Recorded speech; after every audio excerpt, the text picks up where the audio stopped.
আর তার যৌবনটা পাওয়ার জন্য খুব আকৃষ্ট। তখন সায়েন্টিস্টের কাছে গেল, বললো সায়েন্টিস্ট দা দেখেন এরকম আমি একটা বিপদে পড়ছি, আমার আগের যৌবনটা আবার আওয়ার মতো কিবার কি আছে, 5 মিনিট সময় দাও আমার ভাবতে যাও।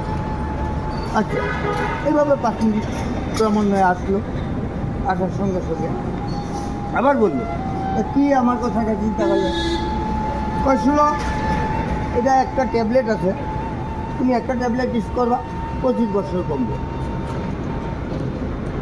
তো জানি খুব ভালো, একটা ট্যাবলেট দিল, জলদি একটা দেখা দিল। হ্যাঁ, তার বছর ছিল 52 বছর, 52 বছর, এক ট্যাবলেট খাওয়া দিলে হয়ে গেল। হ্যাঁ, কত বছরে 52 25 কাটলে হয়ে গেছে 27 বছরে মেয়ে হয়ে গেল, এটা পদার্থ কিন্তু কেউ নাকচ করতে পারবো না। তারপরে চিন্তা করলো আচ্ছা আমার এখন যৌবন বানায় দিলেন, বাচ্চা হওয়া যাবো না, পাওয়া যাবে।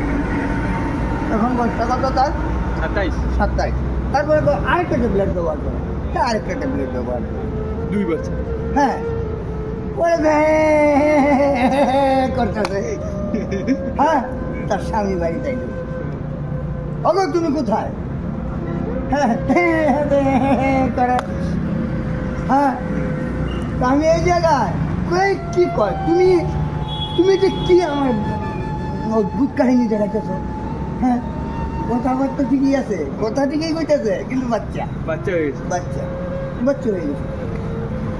তো কেমনি কি হইল, আবার হ্যারিং করলো।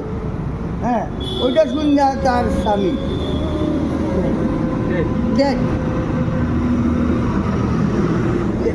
অতিরঞ্জিত কোনো কিছুই ভালো নয়, অতিরঞ্জিত করতে গেলেই অতি চালাকের গলায় ধরি পরিস্থিতিটা করে। এই জন্য আমরা সাদা আসিতে থাকতে চাই, অসৎ পথে যাইতে চাই না, ওটা সব থেকে বেশ